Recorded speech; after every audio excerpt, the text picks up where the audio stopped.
Hey everybody, welcome back to Let's Play Banjo-Kazooie Episode 6, recording number 2, because I royally screwed up on my last recording session and had to actually replay the whole game back up to this point, which actually isn't too bad. Actually, it was only about an hour of playing, so, yeah, so I kind of know the overall strategy of what I want to do, plus some times have changed in previous levels, so, oh well. That's how it'll work. So, anyways, in the last episode, we started Bubblegloop Swamp and made some decent progress. In this episode, I'm hoping to finish up Bubblegloop Swamp and probably the remaining and get the cheat code that's outside of it. I kind of have a bit faster strategy when approaching this level. For those who want to go a little bit quicker, I advise kind of following the golden crocodile as part of the reasons, but also saving the final crocodile transformation towards the end, since you're going to need it to get out. Technically, you don't need it to 100% the game, but it does make the end fight a lot easier. Oh, I missed that, so I'll have to get that again. There we go. Got the nice red crocodile. So now he's going to go over by the big crocodile head in Bubblegloop Swamp. Well, I'm going to have to do this again because sprite collecting inside of a 3D game can throw off your depth perception. Alright. Take that. Woohoo! And that's Jiggy number 3. Alrighty. So I have collected one thing. I'm hoping, one, the Momo tokens line up, because I kind of just got all the ones that I remember that we got. But also, two, I also got the yellow Jinjo right away on this, just because it didn't make sense for me not to get it last time. I was just being a dummy. So, alright, after this, we're going to ignore the turtle, and we're going to go this way, like I said, to get the notes and everything. And we'll get the crocodile, then we'll go over by the turtle, because it makes more sense, like I said, for more of a path that you want to follow. Because you want to kind of get this guy out of the way. There you go. Because he's going to go over there, and then when we go handle Tip Top and his lovely, which, fun fact, Tip Top from Diddy Kong is in this, which is pretty cool, Diddy Kong Racing. I really like that Rare tried to make an interconnected world back on the N64. Like they said, oh, all these guys are kind of in the same area. And it seems like they're trying to do that again with Ukulele, which is something that I deeply respect and like that they're doing. So I think it'll be really cool to have all these different kind of games that are in the same world and all these unique characters. Oh, crap, crap, crap, crap! Ooh, I barely made that. Alright, we don't have to go all the way up. So, let's head back this way. I'm going to do some talent trot here to speed us up. Like I said, it is an obnoxious sound, but it is quicker to get around. We'll just do this to quickly get over by the turtle. Oh. Alright, Prana, tell me how you like my feet, or keep our smelly feet out. Alright, let's take care of Turtle Guy here.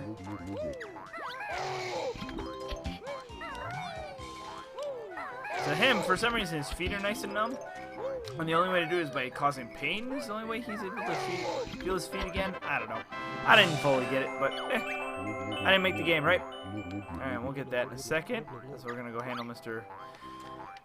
Golden Crocodile, who seems to be hungry all the time. Alright. B, get out of here. What are you? I don't know, it's supposed to be a dragonfly? I'm still too close. It's dumb. Thank you. Give me my Jiggy. Like, I will spew all the eggs into you. Dang it. Alright, there we go. Jiggy number 4. Going pretty quick. Bubblegloop Swamp. Like I said, it's the start of some slightly larger levels, but it's not too much larger in comparison. Let's get Jiggy number 5 here real quick.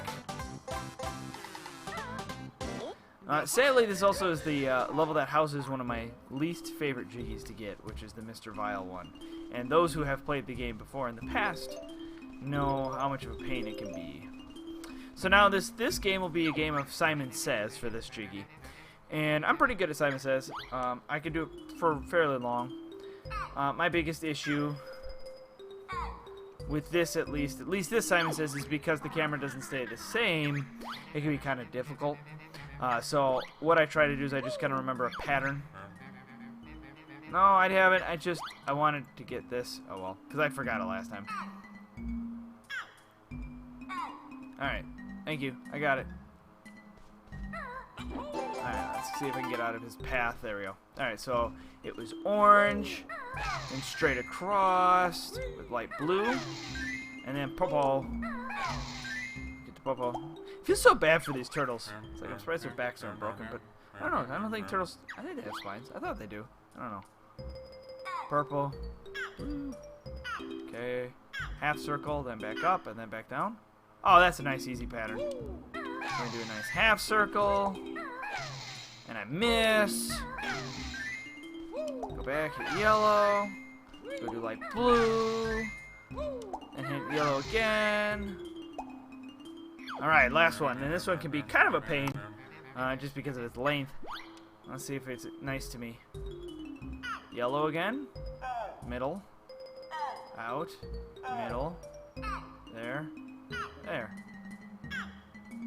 Alright, that's not so terrible. So we want to go here. Here. Purplish blue, which is indigo. I think. And then it goes red. Then it goes yellow.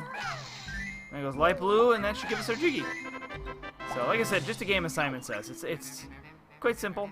But like I said, the camera angle kind of can, at least for me, if you keep the same camera angle, it's a lot easier, for Simon says. Alright, let's get our level Jiggy. We'll go get that Mumbo token. And then get our notes, and then we can get out of here. I'm gonna grab some eggs, too, because we kind of need them. Let's kick up some speed here. Alrighty there. Alright, so now we're done with this area of the level. All that we have left is the big giant egg, which is what we're going to go do next. Again, you could do this one just as early as the rest as well. It doesn't need, it can kind of go into any order. Some would recommend doing it first, as it is fairly simple. But, I don't know. Let's see here. So we want to jump. I don't really care about the extra life on top because there's really no point. No, I wanted to do the long jump flip. Okay. And here you have to do the beak rush. Kind of like that it uses all of Kazooie's moves to kind of break the egg. It's kind of masochistic, I guess, because we're just destroying the egg over and over and over again. But, alright, wait for the lily pad to show up. I'm going to try and jump onto this so I can get the Mumbo token, but the game doesn't want to give it to me. Let's see if we can get her some frogs to get some health. Oh, what the heck? Alright. Oh well, we at least got one piece of heart. Honeycomb, not heart. Wrong game. Alright, so we pretty much have everything done here. But we're gonna now head this way to go get the crocodile transformation, and then go take on Mr. Vile, which is, again, one of my not so fun challenges of this game. Seeing as it kind of, again, it introduces the very first time of what's called rubber banding to the game, and I'm not a fan of rubber banding as a concept. But I understand why it was there. It was meant to give younger. It's kind of funny. It really helps newer players, but it can be very harmful to not professional. That's the wrong word. More experienced players, because it makes the computer a lot harder. And I understand that it's trying to basically create a variable difficulty, but if you get really ahead of Mr. Vile, he's just like massively pulls ahead, and it can be a big problem. So hopefully I can do it in some lesser times than the first time I went through, but if not, it's always the trusty fail reel. That can be a lot of fun.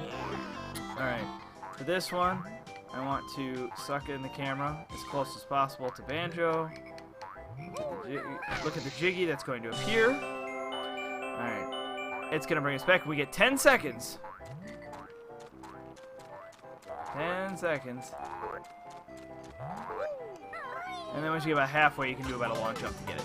It's not too difficult. Just make sure you set up the camera properly, because if you don't, it can be very difficult. So, This is me being impatient. I don't ever recommend that unless you're trying to go for speed, which, yeah, like I said, my impatient self wanted to. Alright, so and then here's the Mumbo hut. Alright, come on. Alright. Guess I'm not going to kill him, but behind his Mumbo house is a Mumbo token. Quite nicely hidden away. Alright, then we'll go and see him. Now, something we have to take note of is I think this is the one, no, just has feathers up above. Come on. Alright, so, no. Let's just get our last honeycomb piece if I can jump. Alright. There we go. Alright, let's turn into the next guy. Cost us 10 Mumbo tokens. Luckily, we have plenty because we've been clicking at a good rate. We're going to need about another 60 minus 13, 47 more. So we still got to keep collecting them. And this is the crocodile form. In comparison to the termite, where the termite just let you jump and climb up steep slopes, the crocodile's smaller, so you can get under little cubbies.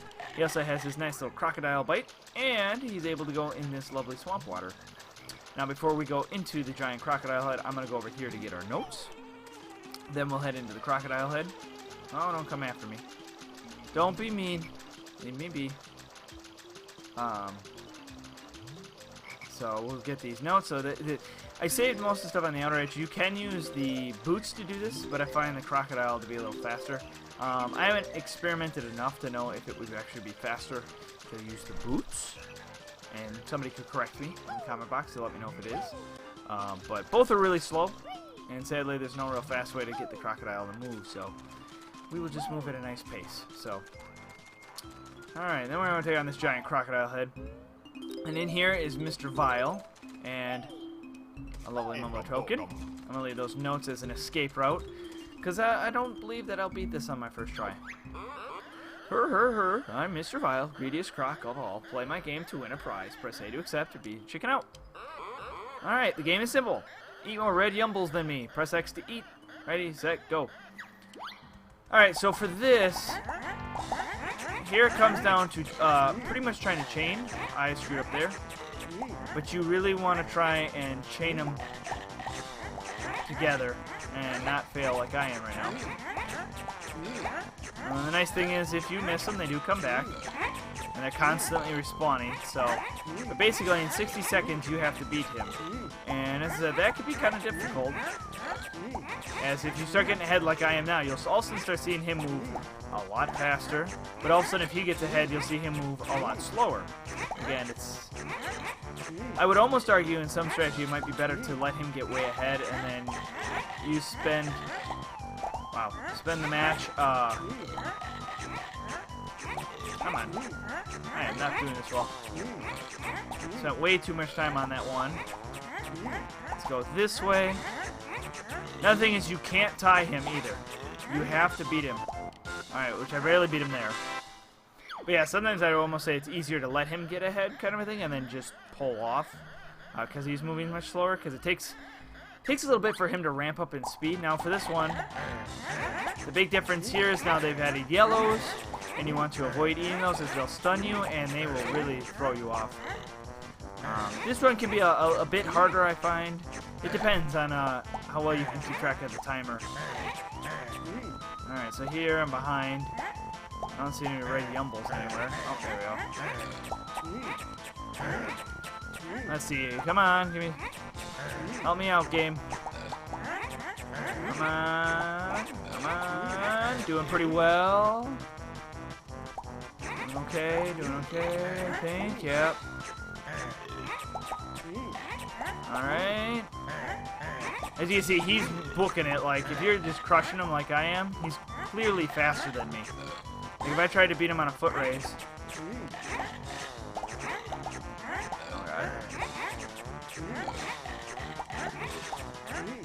Come on, give it to me. Ooh, I almost lost that one. Alright, now this next one, it's going to switch between the red and the yellows. And the big thing you got to do in order to beat this pretty quickly, watch the timer. That's all. At about the 10-second mark, it's about the number 2 or number 1 in the slot, it switches over. So what I generally do is kind of move through this strategically. Eat what you can. Alright, see how it switched there at the 10? So every 10 seconds it's essentially switching. So you want to kind of just be watching, and so here it's going to switch to red. I knew it, so I kind of stuck by the reds here. Kept me tied next to him. God dang it, game. Alright, it gave it to me there. It's based on when you grab them. If you can get one before the timer switches over, you're in better shape.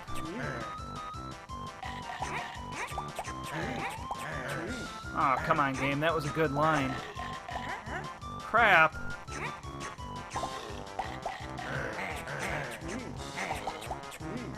Alright, sorry if I get a little quiet here. Come on, give me one. No, he beat me. Okay, so if he beats you, and this is probably where you'll see some editing come into play here. And I'm gonna shoot. You want to run like hell, because if he hits you, one, he does damage and he can kill you, and you can see he books it here. Ow. And so that's kind of what he does. He hits you, and you can take the hits if you want. Save yourself some time. You can come talk to him right away. I think he lets you play again. No, I have to leave and go back in. Okay, so you have to leave and just come back in. Hopefully I can play a little better this upcoming time. It's part of the reason why I lost is a luck-based thing, so. Come on, game. Work with me, not against me. Come on. Come on. Yes! Beat him. Woo! Third time's the charm. I'll take it. Never lost before. Good, you can have prize. Good. Go away. Nobody likes you. Give me my 9th Jiggy. Let's be done with this level. All right. So with that, with Mr. Vile beaten, and a nice set of 3 times of beating or failing to him, now I get to move around the rest of the stage and get the rest of the items that are here. So there's quite a bit over here underneath all the platforms. Something to note is quite a few of these items. I don't know which ones specifically, but you can. I know the Jinjo and the extra life, for instance. You can actually just ground pound from above and still get, which is kind of. Oh my god, the tree screwed me up there. Okay. Which is very useful. Jinjo. Somehow I'm still missing a Jinjo. Oh, that's right, the one by the turtle. I'm still missing that one. Which is okay. I know where the last 5 notes are too. Those are over by the egg, so we'll head over to where we think is the next logical location. We should be done, at least the Jiggy-wise.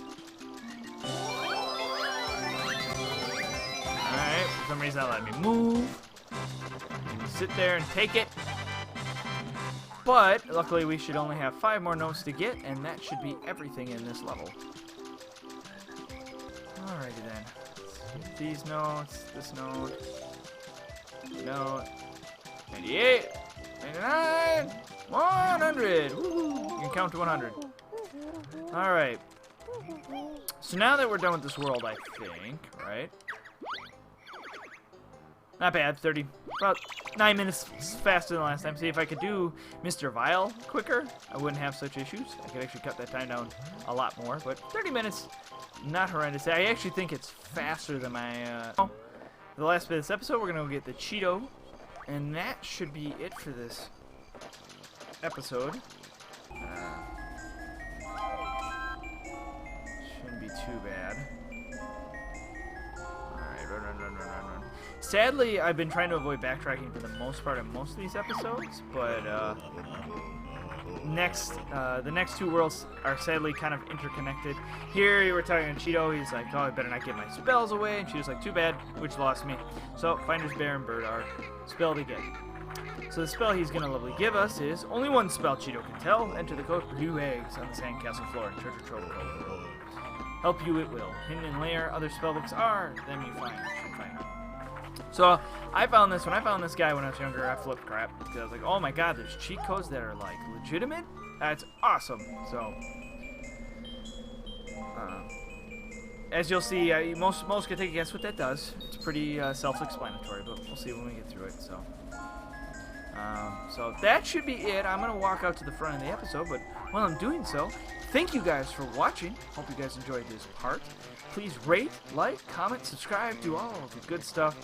And I should see you guys next time on Let's Play Banjo-Kazooie, where we will kind of do some cleanup here in Grunty's lair, and then start heading into Gobi's Valley, which I personally think is more World 5 than Freezeezy Peak, which we'll do that in some future episodes. So, thank you guys again.